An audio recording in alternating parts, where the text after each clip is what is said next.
주님의 축복은 우리에겐 참 좋은 것이고, 축복을 받은 땅은 그 산물을 내게 됩니다. 하나님은 좋으신 하나님이시요 축복의 하나님이시는 것입니다. 그래서 오늘 본문 시편 85편 12절에도 야훼께서 좋은 것을 주시리니 우리 땅이 그 산물을 내리로다, 그렇게 말씀했습니다.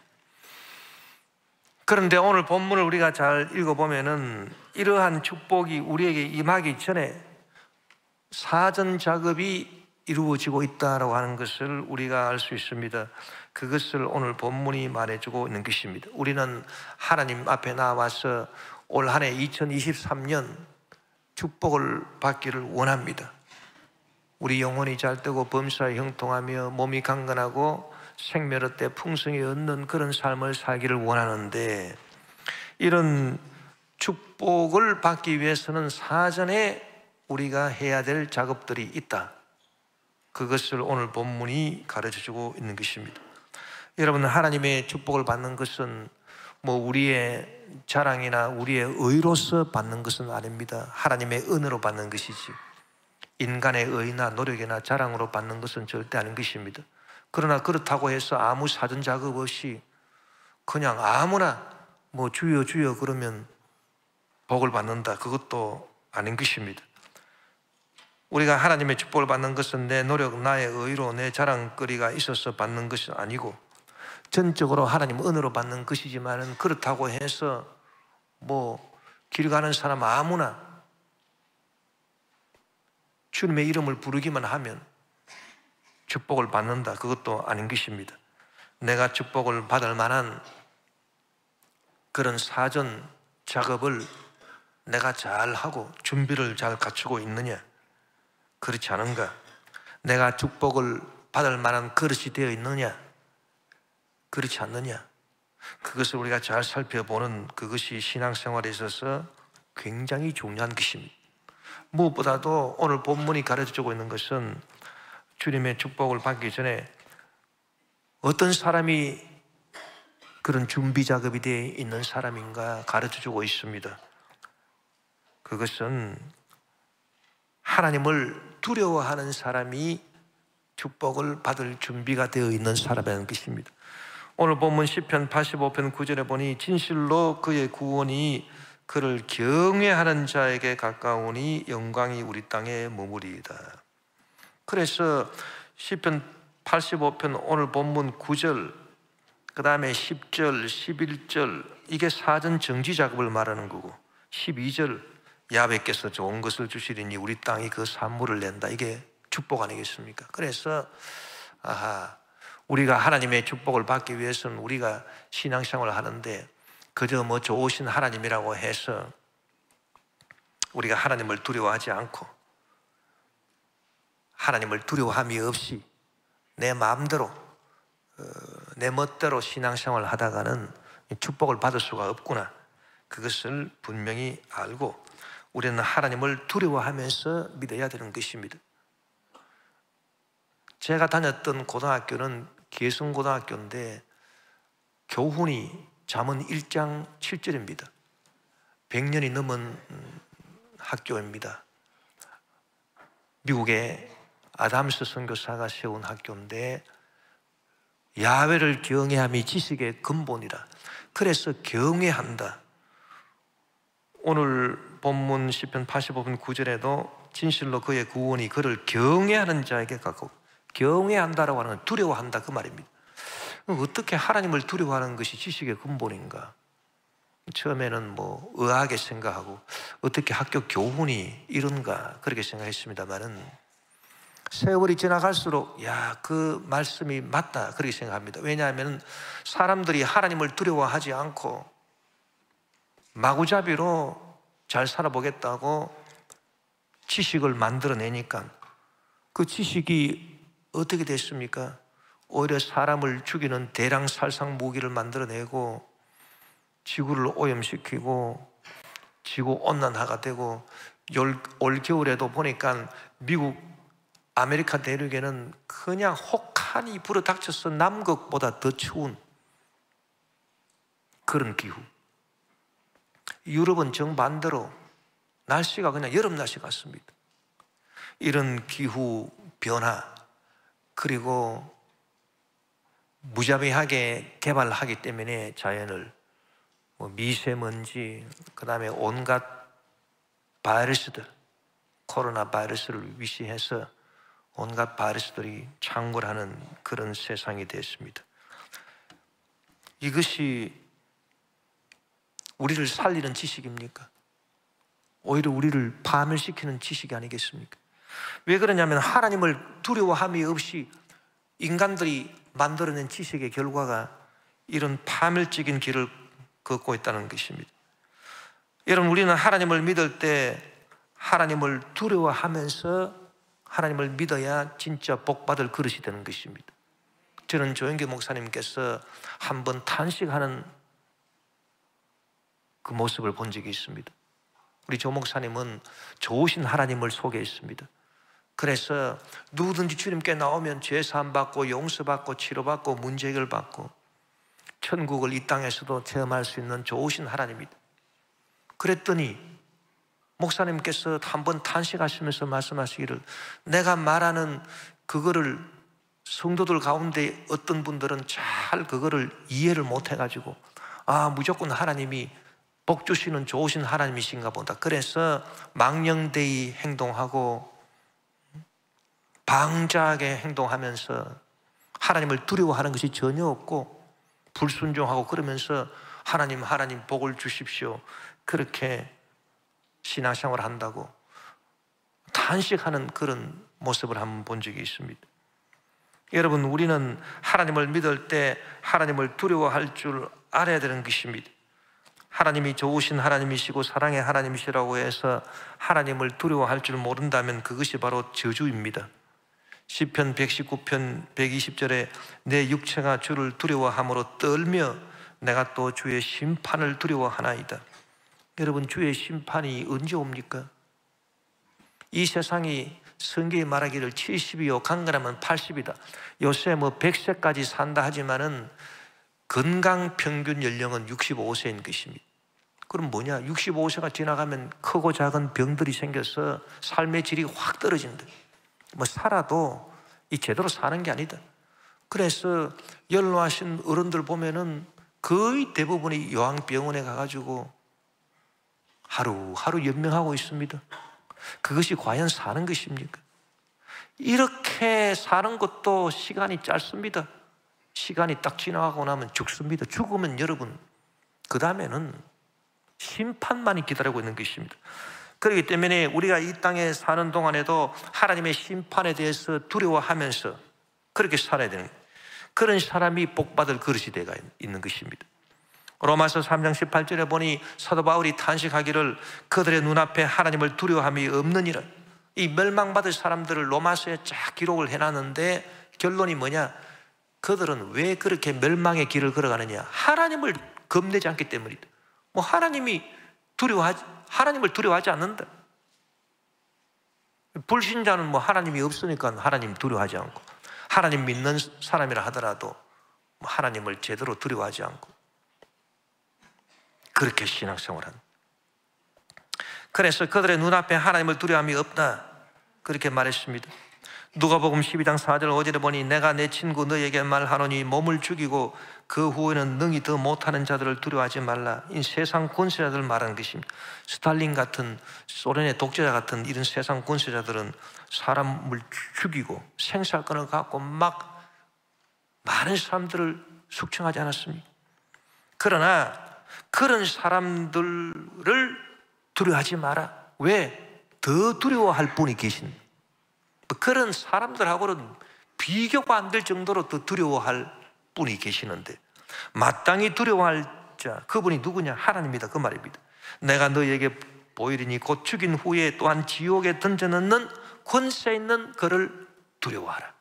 내가 참으로 너희에게 이르노니 그를 두려워하라 그렇게 말했습니다. 위대한 음악가 모차르트가 최후로 작곡한 곡이 레퀴엠 진홍곡입니다. 죽은 사람들이 나중에 심판받기 위해서 부활할 때 얼마나 떨며 두려워하는가 그 장면을 곡으로 아름답게 표현하고 있습니다. 그 레퀴엠 그 곡 중에 콤프타티스라고 하는 부분이 있고 라크리모사라고 하는 부분이 있습니다. 이 콤프타티스라고 하는 부분을 보면 콤프타티스 말레딕티스 플라미사크리부스 아디티스, 이 라틴어로 다 되어 있는데요, 저주받은 자들이 방황한 채로 다 들어가는 불꽃 속으로 던져질 때 이 최후의 심판입니다. 보카메, 우리가 나중에 노래 들어보면 알지만 보카메 나를 불러주소서, 이거는 아주 가련한 목소리로 부르기 때문에 굉장히 피아니시모로 나옵니다. 아주 작게 그냥 떨리는 목소리로 보카메 나를 불러주소서, cum 베네딕티스, 축복받은 자들과 함께 저를 제발 불러주십시오. 오로 나는 기도합니다. 수플렉스 간구합니다. 아크레니스 무릎을 꿇고, 나는 무릎 꿇고 간구하나이다. 꼬르 마음은 콘트리툼 회개하는 마음인데 까지 거의 시니스 재처럼 되었습니다. 타다 남은 재처럼 된 그런 회개의 마음으로 주님께 간구합니다. 제레 주소서, 꾸람 돌봄을 주소서, 메이피니스 나의 마지막을 돌봐 주소서. 이 콤프타티스 이 부분이고요. 그 다음에 라크리모사 눈물겹다 그 말입니다. 라크리모사 아주 눈물겨운 디에스 일라, 그날 눈물과 탄식의 그날. 와레 수지 부활하는 날입니다. 엑스파빌라 티끌로부터 유디칸두스 심판받기 위해서 누구가 호모레우스 죄인들이 심판받으러 티끌로부터 다시 살아나는 날.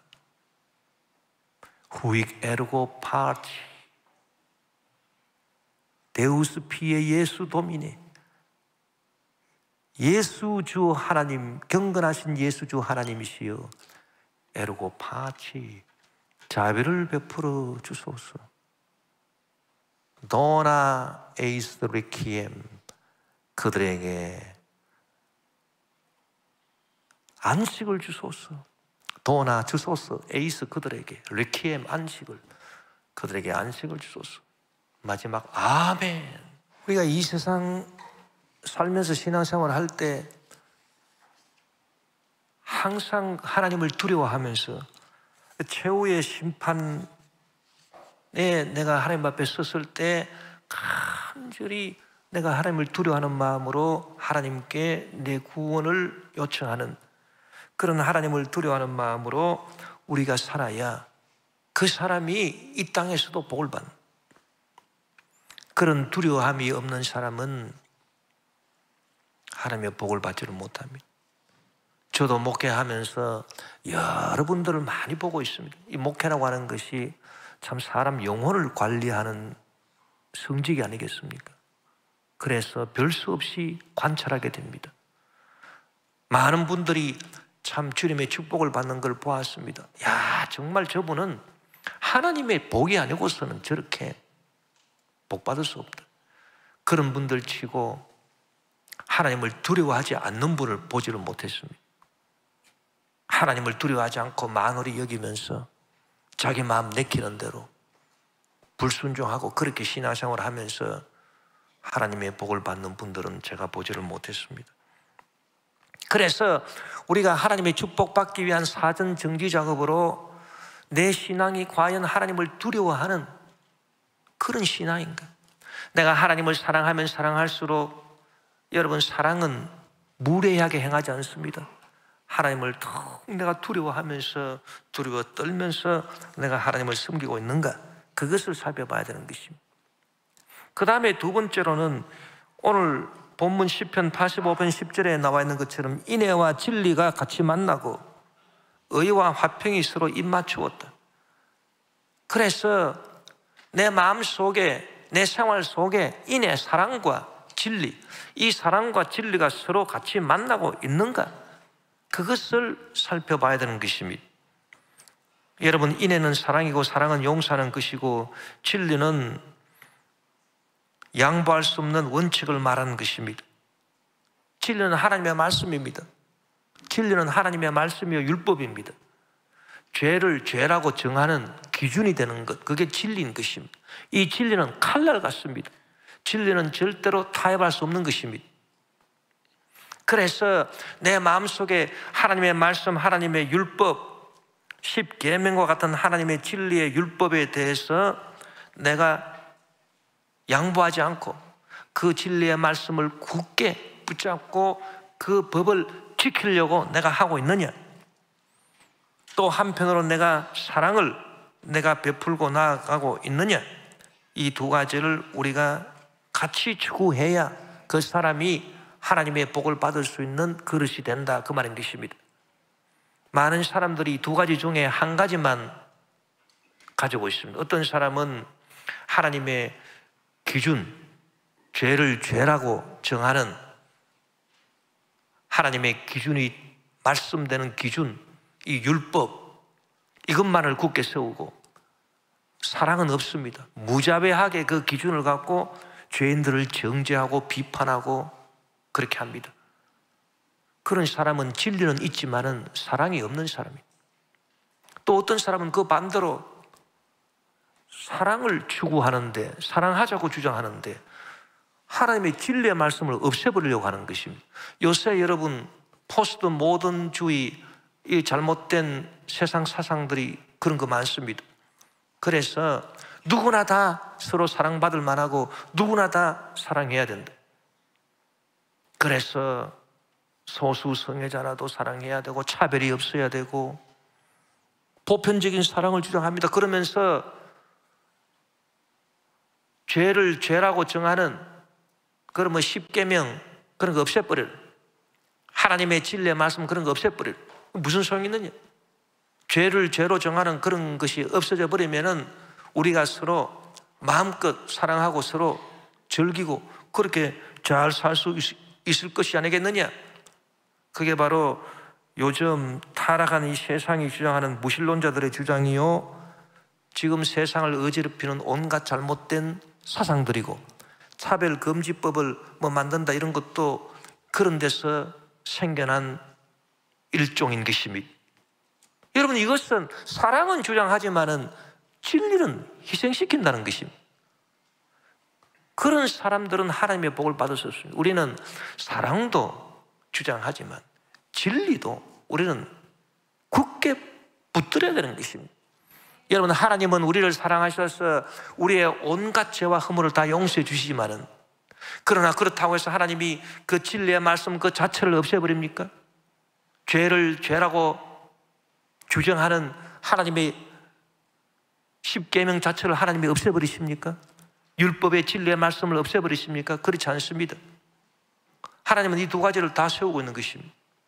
그래서 우리도 내 마음속에 내가 하나님의 진리의 말씀을 굳게 붙잡고 내가 이 말씀을 지키다가 혹가다 지키지 못해서 죄짓고 쓰러진다 하더라도 다시 회개하고 일어나서 내가 결국 또 이 진리의 말씀 붙잡고 내가 살아가겠습니다.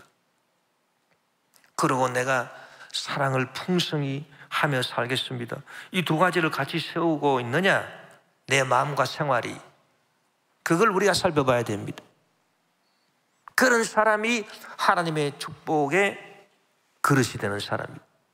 그런 사람한테 하나님이 축복해 주신, 우리가 구약성경에 보면 엘리 제사장에 대한 이야기가 나옵니다. 이 엘리 제사장은 하나님의 제사장입니다.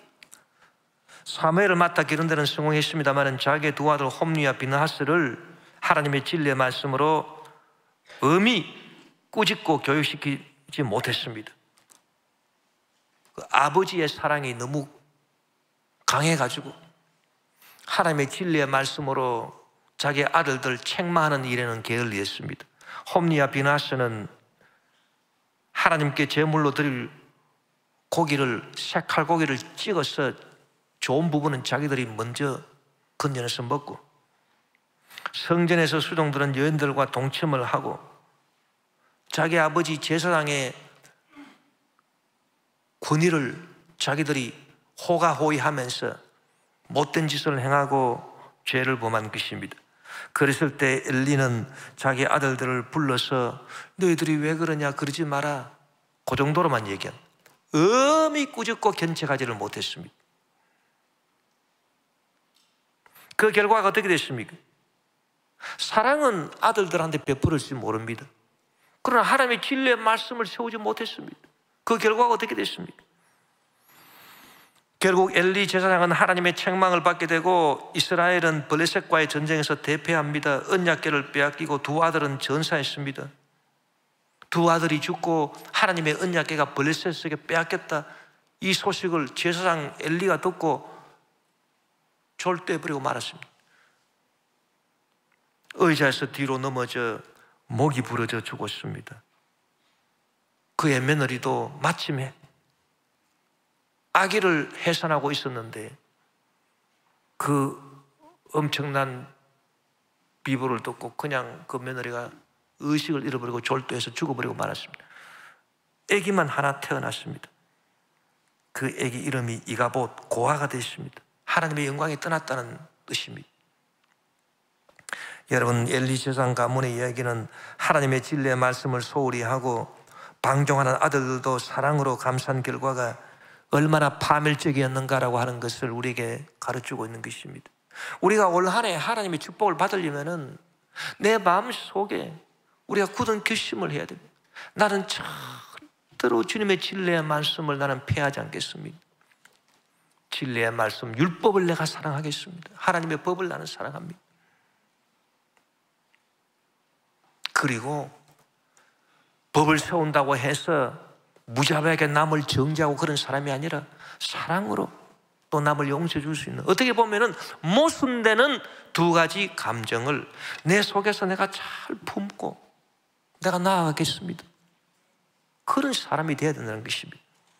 여러분, 예수님 보십시오. 예수님은 가늠하다가 현장에서 붙잡혀 온 여인에 대해서 어떻게 했습니까? 사람들이 돌을 갖고 선생이시여, 모세 율법에 하나님의 말씀에 이런 여인은 돌로 쳐라 했는데 당신은 어떻게 하겠습니까? 예수님께서 뭐라고 대답했습니까? 그래, 너희들 말이 맞다. 하나님 율법은 폐할 수가 없다. 하나님의 진리의 말씀은 절대로 폐할 수가 없다. 돌로 쳐라 이 여인을. 그러나 너희 중에 죄 없는 자가 먼저 돌을 가지고 이 여인을 쳐라. 놀라운 지혜의 말씀입니다. 그러면서 예수님께서 허리를 구부리시고 땅에 글을 쓰시는데 손가락으로 사람들이 보니까 자기들 이름 다 적고 자기들 죄를 하나하나 적어가고 있습니다. 그 모습을 보니까 막 돌을 쥔 손에 힘이 쫙 빠집니다. 나도 죄인인데 돌을 다 떨어뜨립니다. 걸어 하나둘씩 다 떠나갔습니다. 예수님께서 그 여인을 보고 너를 정죄하는 사람이 있느냐 둘러보고 아무도 없습니다. 나도 너를 정죄하지 아니한다. 나는 사랑으로 너를 용서한다. 그러나 가서 다시는 죄를 범하지 마라. 여러분, 예수님께서 하신 것을 보면은 이 진리의 말씀도 세우고 사랑도 세우고, 우리는 올 한 해 주님의 축복을 받기 위해서 정말 인애와 진리가 같이 만나는 그런 삶을 내가 추구하고 있는가? 그것을 살펴보고 사랑과 진리를 굳게 세울 수 있는 그런 삶을 살기로 노력을 해야 되는 것입니다. 그 다음에 의와 화평이 서로 입맞춘다 했습니다.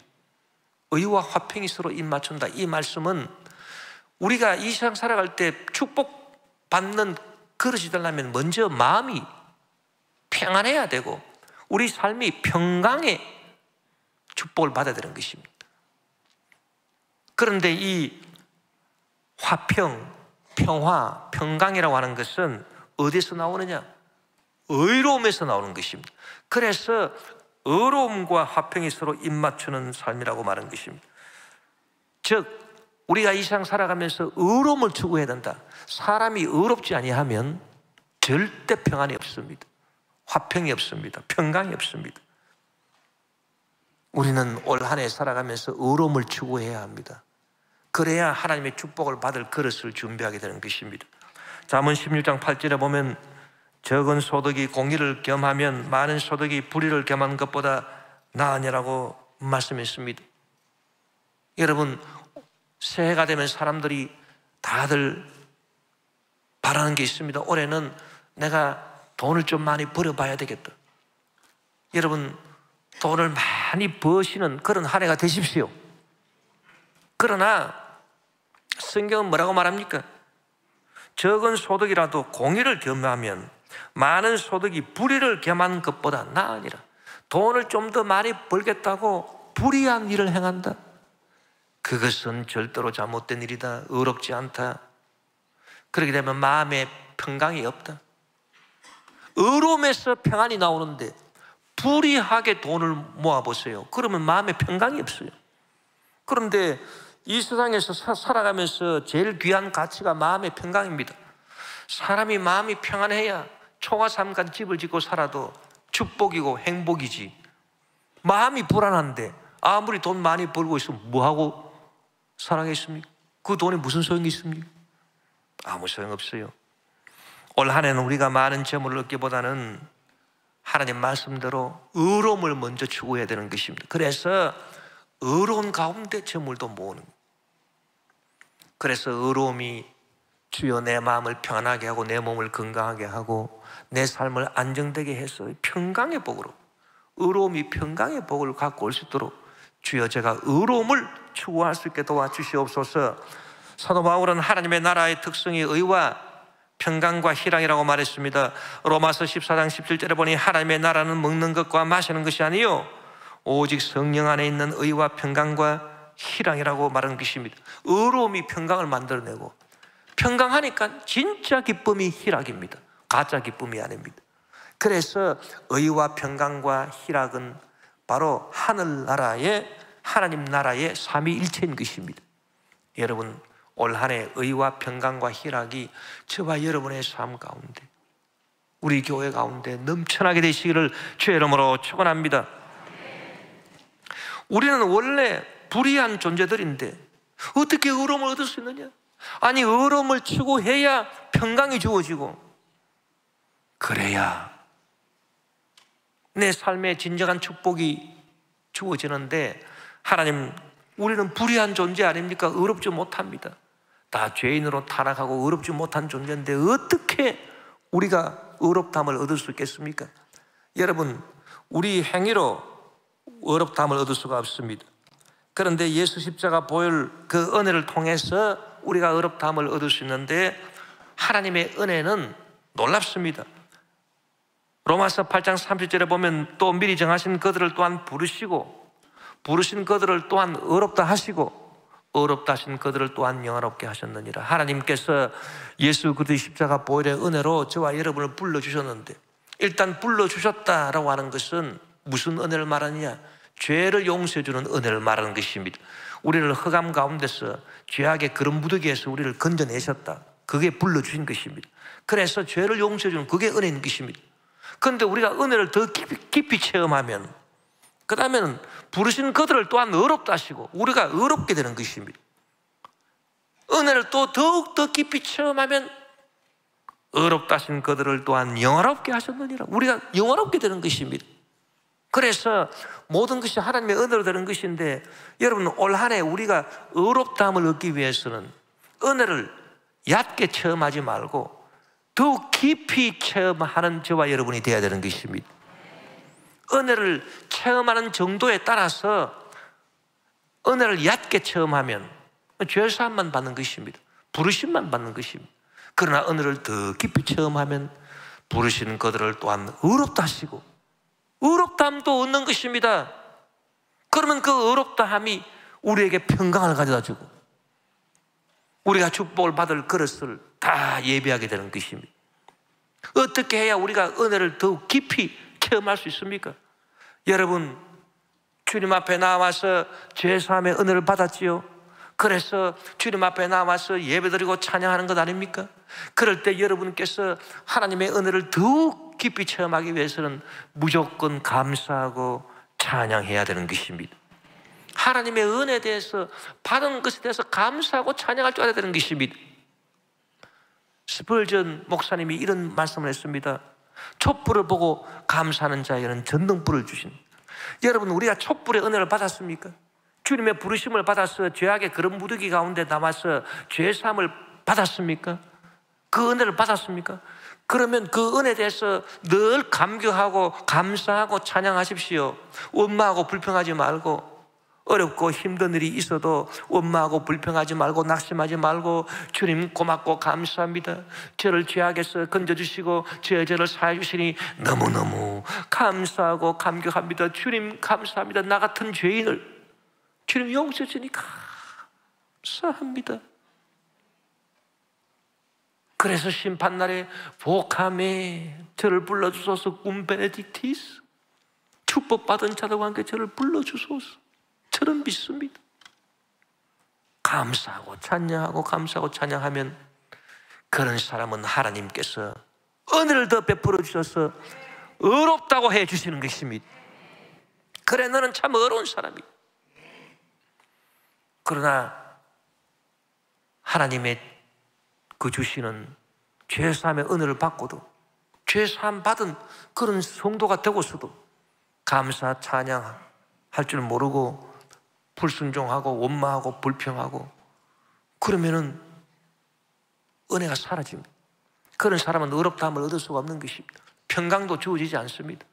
복받을 그릇이 준비되지 않은 것입니다.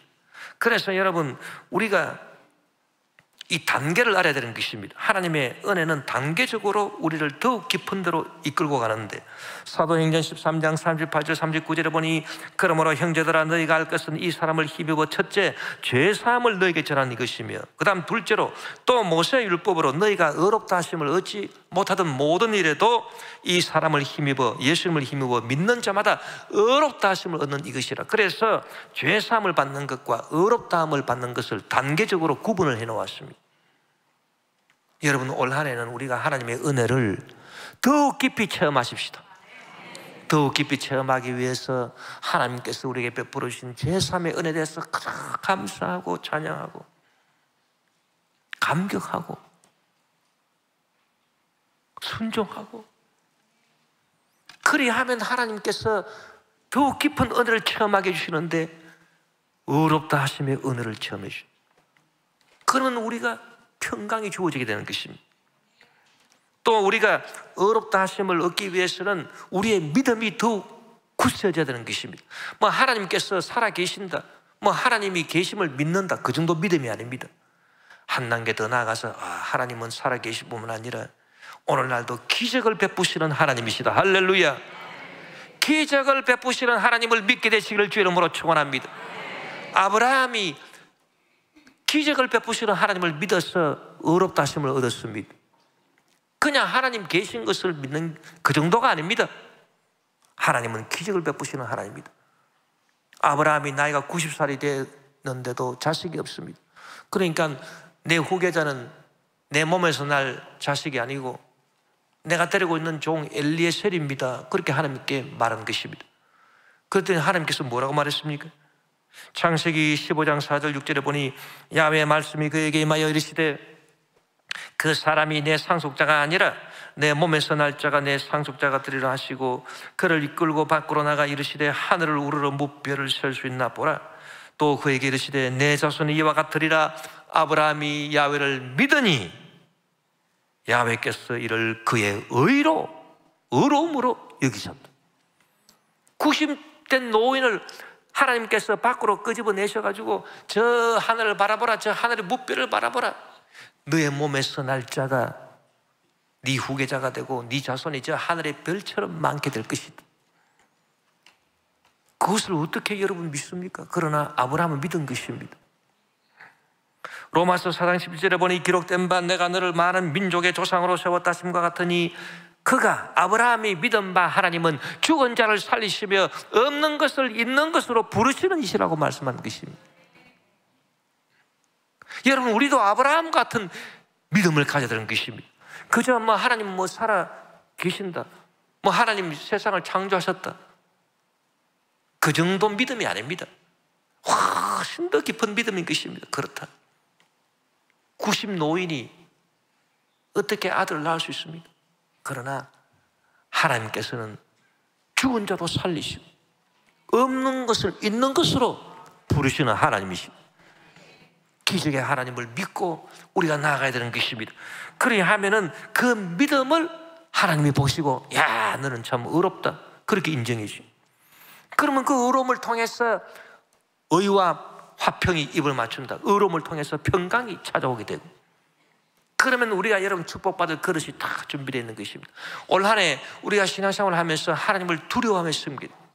하나님을 두려워하며 씁니다. 그 다음에는 사랑을 베풀고 살면서 하나님의 또 진리의 말씀을 굳게 세워요. 진리와 사랑을 같이 추구해요. 그리고 우리가 하나님으로부터 의롭다 하심의 은혜도 받을 수 있도록 우리가 받은 바 은혜에 감사하고 찬양하고 순종하고 더욱더 굳센 믿음, 하나님의 기적을 믿는 믿음으로 나아가면 하나님께서 우리를 또 의롭다 해주셔서 평강을 더해 주시고, 그렇게 해서 우리가 복받을 그릇으로 다 준비시켜 주시는 것입니다. 여러분, 우리가 복받을 그릇을 다 준비해 놓고 주여 우리에게 올 한 해 축복해 주시옵소서. 그러면 하나님은 반드시 저와 여러분에게 영혼이 잘되고 범사에 형통하며 강건하고 생명의 때 풍성히 얻는 복으로 채워 주시는 것입니다. 하나님의 복은 우리 행위의 자랑거리로 받는 것은 아닙니다. 나의 의는 없습니다. 그러나 여러분, 복받을 만한 사람, 그릇을 준비한 사람이 복을 받게 되는 것입니다. 오늘 저와 여러분이 다 복받을 그릇을 준비해서 하나님의 복을 받고 하나님께 영광 돌리는, 우리 교회도 하나님의 복을 받고 하나님께 영광 돌리는 그런 2023년이 되시기를 주의 이름으로 축원합니다.